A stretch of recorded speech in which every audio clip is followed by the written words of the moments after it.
Hey everyone, welcome back to another episode of our series about what's in my shop, what's in my hoard. This time we're going to talk about my first bus, my 1966 21 window Deluxe Microbus. Let's take a look. So yeah, you heard me correctly. My first bus was a 21 window. That's that's not a super common story these days, especially. These buses have kind of gotten outrageous with their prices. And I joked with a friend of mine one time. Those of us that own Skylight buses have that first world problem. They're really not the most fun buses to drive. That Skylight right here when you're driving, man, I can tell you, I've been on quite a few road trips and come back sunburnt right here. But like I said, first world problems. Who's going to complain about owning their Skylight sunroof bus? Anyway, this was my first bus, and that happened in kind of a unique way. It's got a unique story. Let me tell you about it. I forget what exact holiday it was, but we were getting together, extended family, and we were over at my aunt and uncle's house. And my uncle, who is not my blood relative, my aunt is, my uncle, his sister-in-law was there. And I happened to be driving my Carmen Ghia, my 64 Carmen Ghia. And we were out on the back patio talking. And I'm trying to think, I was 19 or 20 years old. I was, I think, still making payments on my Carmen Ghia, and had no business to attempt to make the deal I was just about to make. But my uncle's sister-in-law noticed my Carmen Ghia, and she said, "Oh, you like old Volkswagens?" And I said, yeah, I do. That's. And she said, "I've got one of those old buses in my garage. It's got the skylights and the sunroof on it." And, I was probably trying to hold my jaw up as she was saying this. All I had was a Carmen Ghia. I'd never had a bus before. But everybody knows what those skylights and sunroof mean. And she proceeded to tell me stories, some of it which I already knew. My uncle's brother, his blood brother, was lost in the Vietnam War, never recovered. And he had actually purchased this bus when he was stationed in Germany. And for years she held on to that bus because it was his, waiting for him to come home. And it was in their garage. She kept it in the garage. It was funny, she actually used it as storage for her clothing. In the wintertime, she would put all her summer clothes in the bus. And in the summertime, she put all her winter clothes in there. But it did sit in their garage. And as I would come to find out, it had quite a lot of use in the family. But like I said, at the point we were at, she was keeping it in the garage. Very protective of it, understandably so. And she said to me that lately she'd been thinking about selling it. She had never wanted to sell it because it was his. And she said, if I thought I was going to sell it, you're almost family, and it would be nice to be able to kind of keep it in the family. I was incredibly honored to think that the opportunity for me might be there to own a bus like this. I hadn't even seen it yet. I really, again, had no idea. I'd never owned a bus before. I hadn't gotten bit by that bug yet. But this is the one that did it for me for sure. But we made arrangements where I'd get a chance to come see the bus and look it over. And shortly thereafter, I did. I really had no business buying another vehicle. I was 19, 20 years old, like I mentioned. I was already out living on my own, out of my parents' house, but still knocking down payments on that Carmen Ghia. I think I was. If I remember right, I was. I'd mentioned in my Carmen Ghia video that a lot of repairs on the car and stuff got added to my balance, and I was paying that off as best as I could, as quick as I could. I probably still owed some money on it, and I shouldn't have been buying another car, but my goodness, I was hooked at a young age on these Volkswagens, guys. It didn't take much for me to go, yeah, I need a bus. Yeah, I need a bus. She told me that as she'd been thinking about selling it, she had reached out to a few people locally, Volkswagen Club people, describing what she had, asking for a value on it.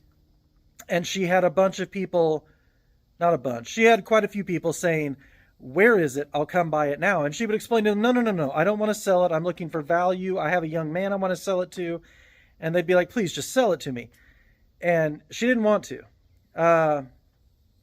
After talking to a few people, though, she had come up with a figure in her head. At the time, it was a lot to me. By today's standards, and even probably standards at the time, it wasn't crazy. Again, I shouldn't have done it. But she was willing also to let me make payments. That's probably why it's here today, in all honesty. But we had an agreed price of $5,000. That's what it was going to cost. And I was like, no, okay. I really didn't know good or bad. I'd never been on the Samba in my life. Seemed like a lot of money to a young man. But you know what? I was ready to take it on. At least I thought I was. I still hadn't seen the bus, but I knew her price. I knew pretty much I wanted it. Didn't know where I was going to store it, any of that, but you know what? We were going to do our best to make it happen. So we set up a time for me to come see the bus. So that's it right there, guys. I go to her house and we walk in her garage, and this is what I see sitting right there in the garage. There's a young fellow right there. I don't know, he looks a little familiar. Anyway, that was me sitting in that bus in the garage. We made a deal. I was gonna own it. Those two photos I just showed you are actually part of a collection that the owner ended up making for me. She went through years of photo albums from her family and found a bunch of pictures of the bus, and went to Kinko's, made photocopies, documented what they were, and gave me this binder with all these photos in it. It's something I cherish, and I'm going to share it with you more here in this video coming up. But anyway, we make a deal on the bus. I agree to her price. I don't know how I'm going to pull it off. I don't know what I'm going to do with the bus. How do I pay for it and also get a bus that's been sitting in storage for years back on the road? I had no idea what I was doing, guys. I still don't know what I'm doing sometimes. Anyway, I've mentioned before in my video about the Karmann Ghia and stuff. Back then, early on, I am grateful for my supportive family. Both sets of my parents that were encouraging me, even though I don't come from a family of car people. They were encouraging me into this hobby because it was something I was interested in. I made a down payment on the bus. And she let me come pick it up. And my dad and I took a truck and trailer over there. We got it out of the garage. We took it to my dad's house. At that point, it was in a carport by his house. And, geez, what do we do from here? That's all I know to do, is we get it home.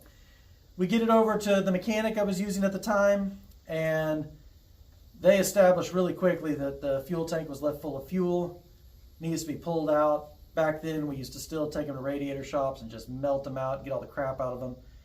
And they were able to get the original motor that was in it fired up. And I say original motor. One of the details on this bus, and it's documented in its history, it has a factory reman motor in it. It's got the recycling sign stamped up there where the engine block number is. This bus, very low mileage, through a rod early on. And they took it back to the factory and had a motor put in it. So it doesn't have the original motor, but it has a very historically valuable motor to this vehicle. When I got this bus, when we found it there in the garage, the odometer read, if I remember right, it was just over 69,000 original miles, which is a pretty cool find. Find a original motor vehicle, and at that, it's pretty low mileage. So it's really not a huge surprise they were able to get the motor running once we got that gasoline out of there. And at that point, it still needed brakes, it needed tires, but we knew we had something viable. And I had a lot to learn. There was stuff on this. I'd never seen a bus like this in person before. And there was stuff I didn't know what it was. Funny stuff too, like if you know split buses, the middle seat has a kick panel on the outside. That was laying in there. Those things are missing all the time. It was laying in there, and I'm like, what's this? I don't have any idea. You know, thank God I held on to it. It's still in there now. But this bus did have all of its seats in it. This is not a bus that you find where people have picked parts off for years. She kept it. It was a time capsule. It was still theirs. A funny story, one thing that was missing is I started, after I had it in my possession, I noticed a bracket up under the dash on the passenger side. And I was like, what's this? What I came to find out is that bracket holds this Blaupunkt picnic radio. A real interesting radio. If you're not familiar with it, it runs off of the vehicle power and hooks up to the vehicle antenna. But it's called a picnic radio because you have the ability, if I can get my fat hands in here, to take it out when you get to the picnic, and it runs on D-cell batteries. And it's got its own internal speaker. So you take it out, sit at your picnic, enjoy your lunch with some tunes. It's got an antenna and everything. And then when you get back in the car to drive home, line it up, and it locks back in and runs off of vehicle battery power, not the D batteries, and works off the antenna mounted on the front. Really cool accessory. But like I mentioned, what I saw was a bracket under the dash, not a radio under the dash. So I started doing some research and I figured out what it was. And I thought, wow, cool. So next time I went by to make my payment on the bus and visit, I asked her about the radio that was up under the dash, if she remembered it. And she said, oh, sure I do. She said, that thing, it never worked, so I threw it in the trash. And I was a little discouraged by that. Back then, those early 2000s, the go-to spot was eBay. And sure enough, I found the correct radio on eBay. Shipping was reasonable, and I had to have it. It was, my goodness, I had to have it. Had it shipped over, slid right in place, and you know what? Turned it on, and it was receiving AM, FM, and I think it's a wideband radio. It would receive, it's a European radio. It has European stations also. I don't know a ton about radio, so I might have just sounded stupid in what I said, but it has other settings besides AM and FM. But the main thing is, when I was driving this thing, I definitely had tunes in it, thanks to that old radio. Now this bus, despite being the top of the line bus for this time period, does not have a ton of additional accessories on it. You know, it wasn't optioned with Safari windows, anything like that. And one thing I always thought was interesting on it is it's only a 2 pop-out bus. It does not have 6 pop-outs, just has the rear 2. There's a belief of mine, and I think some people share it with me, and it can also be debated by people, but a lot of buses that were European market seem to have 2 pop-outs. But if a bus was coming to America, they know us Americans, and we like every bit of everything we can have on there. So 6 pop-outs probably would have been standard had it come to a US dealership. And that's something interesting about this bus. When he bought it in Germany, he picked it up from the factory. This bus does not have an export code to the United States. There's no port of entry code on the M code plate. It was bought in Germany to his specs, US spec, because he knew he'd be bringing it back to the United States. But along with the 2 pop-out, which is one of my, I don't know, when I see a bus with 2 pop-outs, it makes me interested. It's either a really low-end, unoptioned bus, or there's a chance it's European. The other thing, when it pairs with a locking steering column like this has from the factory, that's a very European vibes to me. But this bus, that is another accessory it has on it, is the locking steering column. Kind of a unique accessory. You don't see it a lot on buses. He picked this bus up from Volkswagen in Germany. And this is the cover of the binder she made for me, and that is the day it was brand new. Right there. I'm sorry my shop lights are putting a bit of glare on this. Let's get some better pictures for you. Okay, here it is inside the album. Like I said, that's the day it was new. She has a little description down here at the bottom, talking about picking it up on September 19th of 1965 in Wolfsburg, Germany. It's pretty wild, guys. It's pretty wild. That's the day it was brand new. She told me that that night They drove it up on top of a hill because the sun was going down, but he wanted pictures of it when it was brand new, and they just gotten it that day. And down below this, we have another picture of him and his son standing in front of it that night as the sun was going down. Pretty wild. While I'm talking about the bus being brand new, you see this picture right here of when I was already driving the bus. It has the incorrect front bumper on it. That is a non-Deluxe 66, 67 pointed bumper. But there was a discussion about this, and I like to think my picture kind of helped some people be convinced. If you look at the day this bus was brand new, it has a slash front bumper and a pointed rear bumper. And from what we've come to find out, some 1965 produced buses for 1966 had this exact setup from the factory. There was a time period where this existed. So this photo of it, the day it was new, nobody could debate the fact that my bus came from the factory this way. And so, of course, I had to find an early slash deluxe bumper to make it correct and replace that round one that was non-deluxe. So speaking of this bus not being accessorized, from what she told me, that's the way Wayne liked it. Although this was a high-end bus, he didn't want a bunch of flair on it. He really didn't even want stickers in the window. She told me one time that he let one of those tiger tails hang out the gas tank, the promotional thing at the time, put a tiger in your tank. He did have one of those for a short period of time, but other than his military-based stickers, there wasn't a lot of stickers on the bus. And I say all this to point out this roof rack that's on here is not something that came with the bus. It didn't have it when I got it. A lot of the pictures you'll see roof racks on the bus because I'm a nut about roof racks. I love them. This particular rack, my wife got for me a few years back, and I like how it fits behind the sunroof, so it stays on this bus. But this bus came with not a ton of accessories. They got that radio under the dash, the steering lock. Other than that, it really doesn't have a ton of options. When you look at the M-code plate, it talks a lot about US spec, 2 pop-outs, non-walkthrough, full middle bench. Nothing too fancy, but still high-end bus. As time's gone by and I've gotten a little older and maybe wiser, I feel kind of bad sometimes with this bus. You know, I love this bus. I still do. But from the day I got it, I really started liking driving buses. And this bus has deteriorated greatly during my ownership. There's a lot of times it sat outside. Where I lived, I was lucky to be living in a house, but it was a single car garage. And a lot of my junk was in there instead of cars in there. And also daily driving it. You know, I genuinely daily drove this bus with the 1500 single port in it. And driving to work, sitting outside work, driving it home at night. It saw the elements. And it suffered for it. Like I said, I feel bad about that sometimes.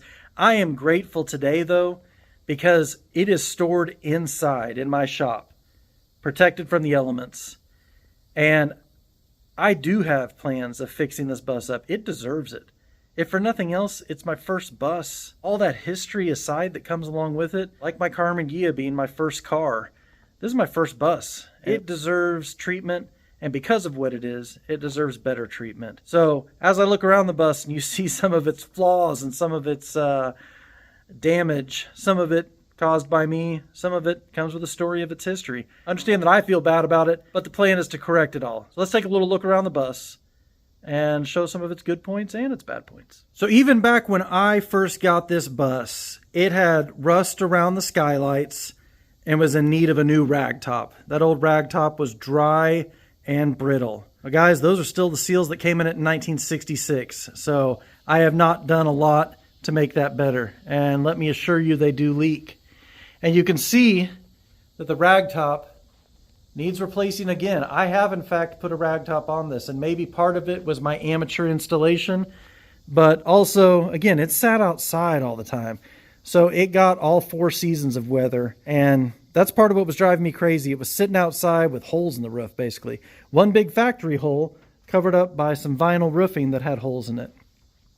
You can see down low, it's got rocker issues, like a lot of buses do. It's got this urban pinstripe right here. Don't know what that's from. It was before me. Got a bunch of just chips and wear and little stuff. The nose is still in pretty good shape, except for, you know, bubbling rust that's coming into it. Hope you're sitting down. This inner fender well, pretty rough. Outrigger, all that. I'll get you away from it now. That was traumatic. As we come around the back, hasn't really been hit or anything. It's in decent shape. The rear hatch is starting to show some rust through, as is the roof up high. It never sat with leaves in the gutter, but for some reason it held water back here. All in all, decent looking bus. And the driver's side is pretty similar, but let's show you that. Again, we've got some pretty wicked rust around the skylights, and I'll tell you right now, this is probably the worst because it got down into the inner channel of this. Probably a common problem with skylight buses, especially when they're running their original seals. One thing of note is right here on the belt line trim, you'll see these scars in the aluminum. She explained this to me when I picked it up. There's also a fair amount of Bondo right here. But when her son was 16, he was driving this bus downtown Tulsa to an ice skating rink. And when he parked in a parking garage and went to leave later, he turned early and a concrete pillar went right here into the side of the bus. And that's what those scars are from. I never really knew because of this is kind of just surfacey damage. It's there, but you know. I never really knew when she told me that there was body work done here. And then one day I decided to start doing some maybe body work, and I realized how absolutely thick that Bondo is. Guys, this is at least quarter, 3/8. We might even be up to 1/2 inch in some of these areas. I got frustrated that day and cut my name into that Bondo. There's also some damage back here in the fender. With the damage all the way up front here, and the damage back there, I've thought about getting one of those nice full side panels and just go seam to seam instead of patching. Seems like that might be the way to go. The bus is currently sitting on stock 14-inch bus rims, correct for the year, and bias ply tires. A keen-eye observer might notice that I don't have trim rings on these wheels, and that's correct, but trust me, I have them. When I got the bus, it was actually missing one. I then made it my mission to start collecting 14-inch bus trim rings. There's the locking steering column I was talking about earlier, and it's interesting, in the speedometer pod, you can see the plug up there where the ignition would be, and when they put the steering column on, they put a delete plug in it. Kind of cool. Deluxe chrome ashtray, deluxe clock in the dash, that's all supposed to be there. One of the things I added in because I was young, and that's the way we think, is there's a set of ambulance fans in here. They are not original to the bus. And I'm probably going to take them back out too. Other than that, you can see all the holes in the sunroof, but ignore those and just enjoy the beauty of this interior. If I remember the story correctly, at one point when their son started driving this, they did get the body work done on the driver's side and have it painted the original colors. I don't know how close the original colors are. There's some variations in sea blue that have been discussed on the Samba. You know what? I'll find an original spot on it someday when I repaint it and try to get it as close as possible. But it is sea blue and cumulus white. And it has this interior that came in Deluxes only in the 1960, maybe 5 through 67, if it was a sea blue bus. Aero something, I don't know. Guys, I don't know the name of it, sorry. But speaking of that interior, this door panel shows the correct, but as you look at the seat, you'll see they're not correct. They also had the upholstery redone. But one day I was a little curious and I went to look, and sure enough, the original upholstery is still underneath it on the middle and rear seat. Interesting detail also, up front and here in the back, I have the original blue cargo mats. Blue for a blue and white bus. And I have to say, they're in awful shape. And it kills me because there's no way I'm going to get that reproduced. You'll also note, this isn't gray or black, it's also blue. And this grab handle is not white or black, it's kind of a turquoise color. As were the grab handles on the middle seat. Like I mentioned earlier, I found this middle seat kick panel in the bus when I got it, and I'm grateful I didn't throw it away, even though I had no idea what it was. I could tell it was part of something because it had that much work to it. but the bus also has its original rear seat kick panel. Along the same lines as this front bumper that's a slash, even though it's a 66, one thing of interest is this bus, because it was produced in 65, still has the long handles and no pull handle up here.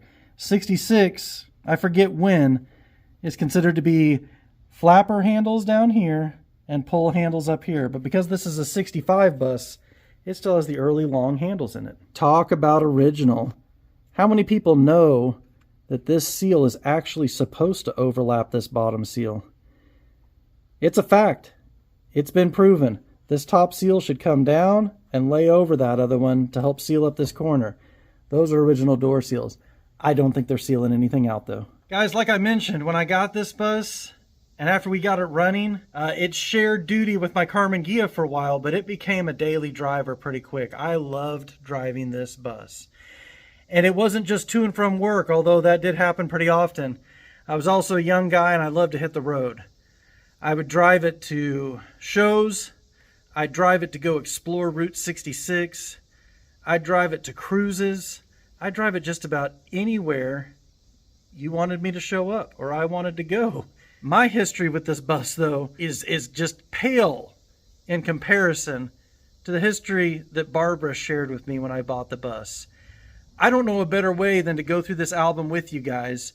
So let's take a look at the photo album that she put together for me and show you some of this bus's extraordinary history. Real quick, before we jump into the pictorial history that I have for you, Barbara wrote a little letter at the beginning of this that I'm going to share some facts with you from. So stare at the bus with the side of my head while I read real quick.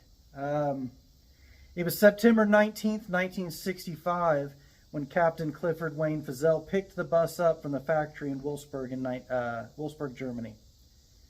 For the next 2 years, it was used to take many trips in Holland, France, Monaco, Spain, Italy, Austria, Switzerland, Luxembourg, and all around Germany.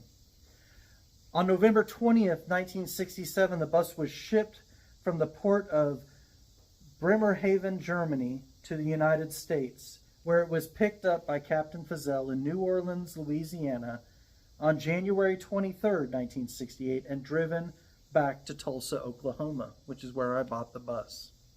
From 1968 until the year 2000, the bus was used more in the earlier part of that than the latter part, but she says family outings, picnics, and trips, moving friends and family, hauling antiques and junk home from the flea markets and garage sales.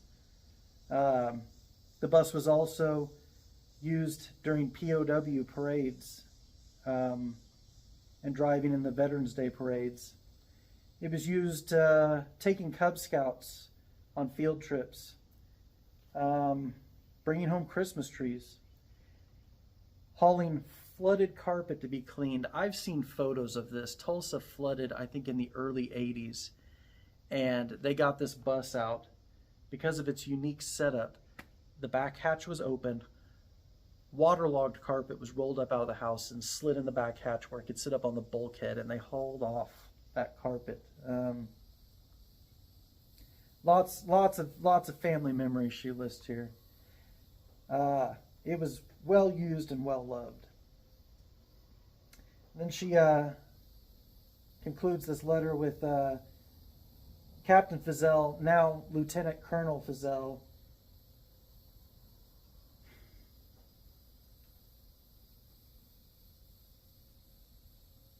Sorry.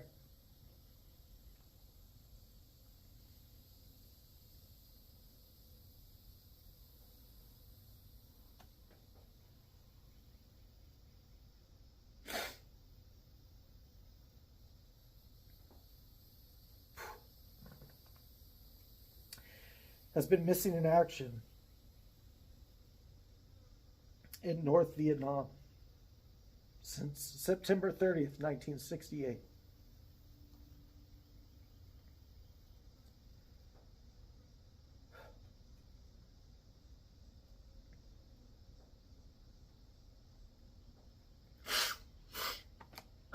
You guys, on a side note, Honor the Warrior not the war. War is not a great thing.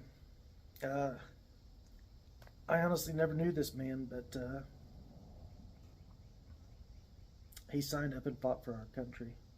And he's been missing in action, never recovered. He's never got to come home.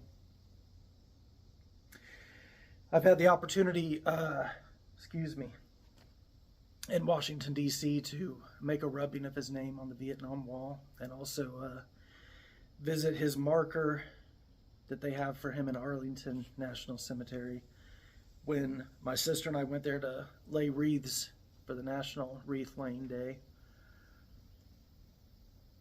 This has little to do with the Volkswagens, guys, but their owners, you know. People owned these things. This bus came back here from Wolfsburg, Germany because of him. And it's a shame that he hasn't been brought back home.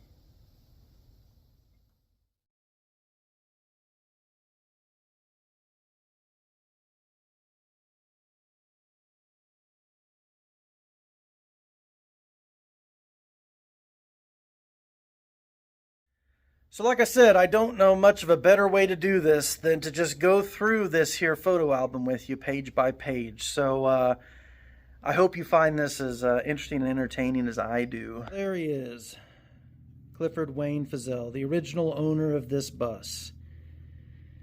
And here he is next to his plane. We talked about this earlier. This is the bus the day it was brand new. And there's Captain Feazell and George standing in front of it on a hill in Germany, waiting to catch the last bit of sunlight so they could get a picture of it when it was new. They have pictures here in Austria. You can see that bus back there in the background. Just barely caught a glimpse of it. Same way here. Another picture in Austria, but there's that 21 window sitting back there. Captain Feazell and George. And there's Barbara with George. Back when that bus was new. It's pretty wild to get to see these photos. Here's a trip to Holland. I remember her telling me too about how George wanted these flowers for the Tulip Festival, and they bought him some to put on there. Crossing the Rhine River on a ferry. There's another beetle right there. Camping in the bus in Holland. Look at that tent camping, roughing it. This wasn't a Westphalia, that's for sure. Eating out of the back with all their goodies. Yeah, beautiful scenery. All the groceries in the back, making sandwiches. So many neat photos. Just not even intentional photos of the bus sometimes. They're just caught in the background, you know. Switzerland.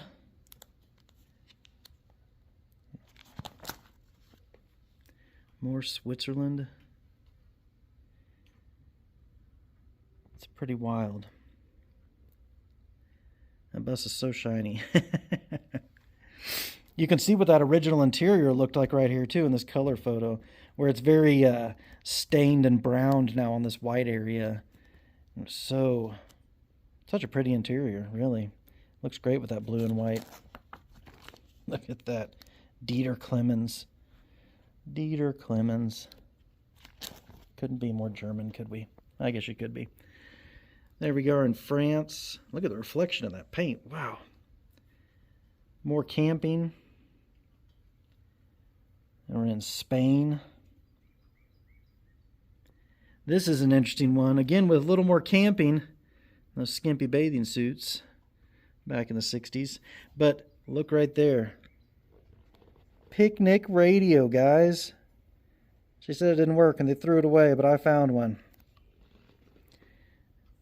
Eating a little dinner outside the bus.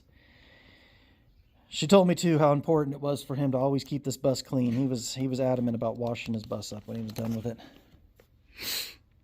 There's some Switzerland shots. I love seeing this bus. See, like this one, they didn't even mean to take a picture of the bus. They were taking a picture back here. This medieval church, it says, but that bus snuck in it. There they are at base. There's a standard microbus, blue and white, sitting back there. Not to be confused with his 21 window sitting right here. Really, really, you can't beat this, guys, you know? Crossing the Rhine River again. Photographic evidence of your bus's existence. That's pretty neat. Near the Air Force Base in Germany. Something of note. See that license plate right there? She gifted me that license plate. It's pretty great. I don't have this license plate. This is, I think, the 1965 plate. So that would have been when it was brand new. Again, we just caught the nose of the bus in this picture as they're looking over this little town in Germany. Here they are back in 1968 in Tulsa, Oklahoma. This is actually the house where I got the bus. It was in this garage. They were still using it then, and it wasn't in the garage, but when I found it, or when she showed it to me, it was in the garage of this house. It's pretty wild. Scout trips. George and Christy. There it is, hiding in the background again. 1971. Still there. Pretty wild. Pretty wild. I'm so grateful that I've got this photo album. Pretty neat stuff. Here they are in the POW parades. I found a button, a pin, behind the kick panels in this bus when I was cleaning it up. It was black and white smiley face, like the famous smiley face. And it said, POWs never have a nice day. So I know she did a lot of work with POWs. But here we are, more time in Tulsa. I heard stories about this one too, when they were moving and stuff wouldn't fit. They opened the sunroof. They said at one point, oh wait, here's the picture. There was part of a sectional couch hanging up through the sunroof because it wouldn't fit inside. And there they are driving off from it. Again, from the house that I picked it up from, moving to Stillwater, Oklahoma, to go to the University of Oklahoma. Antique shopping. Van Buren, Arkansas. This is my uncle and aunt right here back in the day. I don't know if I remember when they looked like that. I'm a little older now. I guess I am too. There was an occasion when they got the bus started in 1988. They pulled it out of the garage. Him and some friends decided to get it started and take it for a drive. So it still had a life even into the 80s. 1988. At my aunt and uncle's house. They still live in that house. Yep. Pretty wild. Pretty wild. She showed this picture here of the bus stored in the driveway for a while when there wasn't room for it in the garage. They wrapped it in plastic. I don't know if that was a good or a bad idea. I don't know how long it sat there, honestly. And again, I'll come back to this one I showed you earlier. This is the first picture I took. I mentioned that picnic radio earlier. This antenna, I still have the base of it. That's all it is. The antenna's gone. You just have this plastic base. I still have it somewhere. It is a Bosch antenna. Like, it has the Bosch insignia on it. And I've not been able to find one since then. The base was really weird. I think it's supposed to be a dual mount antenna. I think it's supposed to have another mount. Obviously not in this application. Maybe on the side of a Beetle. But I think they just eliminated the other mount. But I still have that base somewhere. I don't get rid of stuff. That's the much younger version of me right there, 2000. So yeah, guys, that meant I was 19 years old. And there's my dad and I loading it up, bringing it out of hibernation. I believe this picture right here, she didn't include the picture. I'm going to find it and I'll insert it right here. But this picture and this picture, you can see my Westy rack on top of this picture, all from the same occasion, I believe.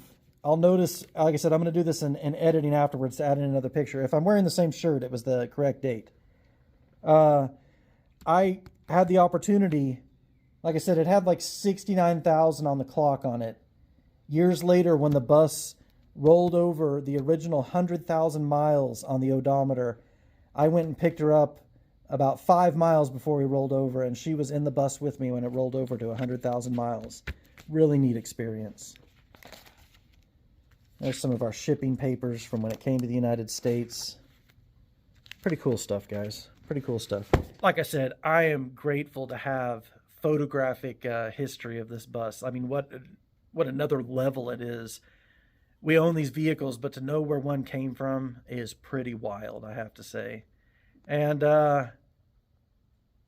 you know what? Like I said, I'm glad I get to keep it indoors now. It deserves it. A bus with this kind of history doesn't deserve to sit outside and deteriorate. It deserves to be kept indoors. And it deserves to have some restoration done to it at some point. But, you know, I got to say, along with that, the idea of restoration and everything, back when I drove this bus, they were affordable. Yeah, the sunroof Deluxes were a little more expensive, but I wasn't as scared about driving it. Man, I think about it now, and I'm like, I'd be scared to daily drive this thing. But I'll tell you what, I'm not going to be so scared that it's going to get hidden in a shop for the rest of its life. I want to make it nicer, and I want to be able to take my family and go out to dinner or be in a local Veterans Day parade or something like that. You know, bring it back and use it for a purpose and enjoy it and not just let it get stored away with mothballs. Make it nice, but not so nice you're scared to drive it. It's funny, earlier this year, my son and I took a trip out to BBB, and our daughter, who's next in line after him, wanted to know when she got to take a trip. And I said, well, when you're his age, we'll do it. I'll tell you what, for some reason, she is dead set on taking this bus on the trip. And that's like a little less than 2 years away. And I feel like I've got a lot of stuff, not just with this bus, but with other projects that I need to get done in the next 2 years. She wants to take this. I want to fulfill that dream for her. We'll see if we can make it happen. I don't know. When I first got this bus, I remember one of the gifts my parents gave me for the following Christmas was a new chrome emblem for the front. I feel like they had just started making these emblems. You know, they used to get stolen off buses all the time. But I put that new chrome emblem on there and wore it proudly. Let me show you though. It's not German quality chrome. I got to say that. It definitely pitted up. But here recently, I believe a friend of mine sent it to me off of Marketplace. Got a nice original German emblem that's in pretty great shape that I need to put on there. There's definitely some other stuff I have collected in here. I have a broken taillight lens back there. I found this at a swap meet. This box from Wolfsburg West has been sitting here way too long. Before I was a family man many years back, I did in fact buy a new sunroof cover for this and all the seals for the 8 skylights up there. Best of intentions.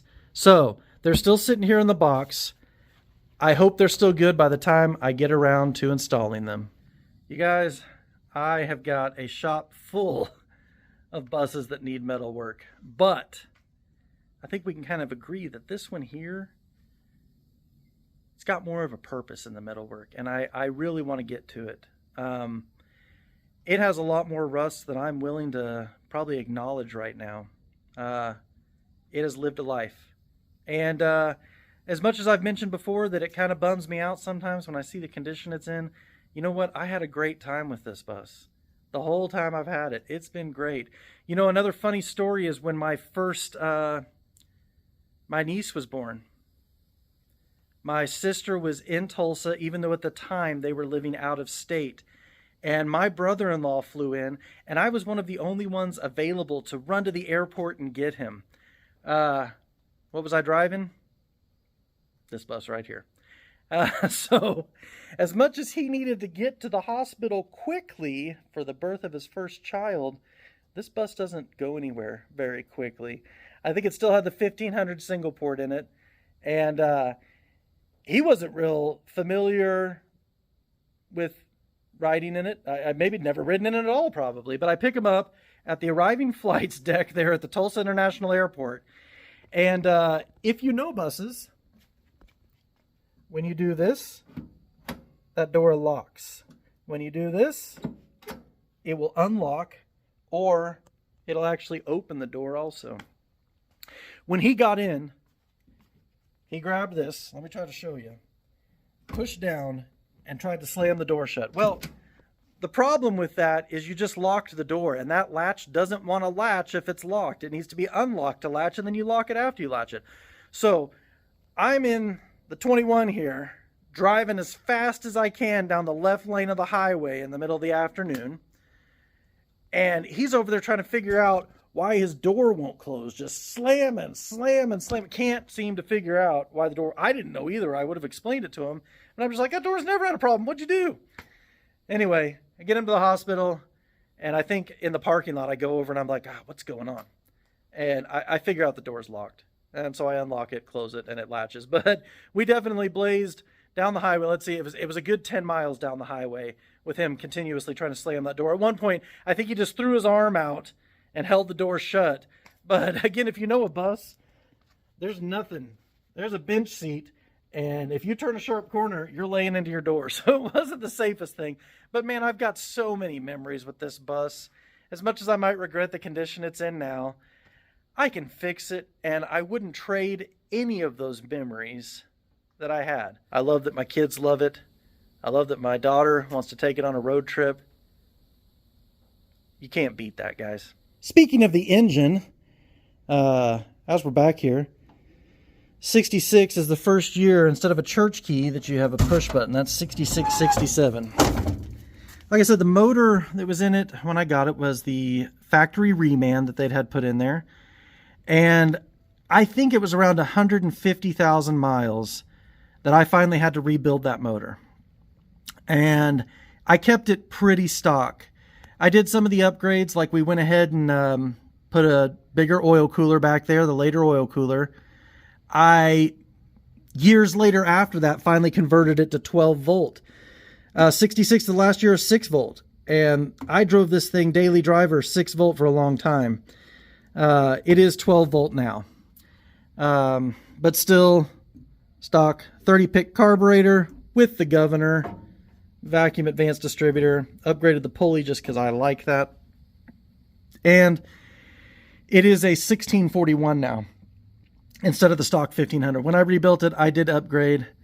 In retrospect, would I do it again? I don't know. Maybe I would have kept it at 1500. Those are probably pretty hard to find parts for, but I don't mind the 1641. It's not a crazy big motor, but it helps a little bit going down the highway. Well, guys, here we are. We find ourselves back where we started. I hope you enjoyed the overview on my 1966 21 window. It's a great bus, guys. I hope, honestly, some future videos might happen on this bus. I've got some stuff I got to get done. But this bus is not a low priority for me. It's definitely a high priority. Pretty cool bus. Neat history. I hope you enjoyed the video. I really appreciate you being here. You know, it means a lot to me, guys. I appreciate you taking the time to watch my videos. I'm just sitting here talking Volkswagen. It's one of the things I love to do. But I really appreciate you being here and taking the time to watch this and hear my story. If you got a minute, I'd really appreciate it. It helps me out. If you could go down there and hit subscribe. It doesn't cost you anything, except less than a second probably, to hit down there and click that subscribe button. Like the video. If you enjoyed what you saw, hit like for me. It helps out. Ask any questions, comments. Tell me you like it. Tell me it's awful. Tell me I was a bad steward of this thing for letting it sit outside. Comment and let me know what you think about it. Anyway, again, I want to reiterate, I do appreciate you being here. I appreciate you taking the time to watch my videos. And until next time,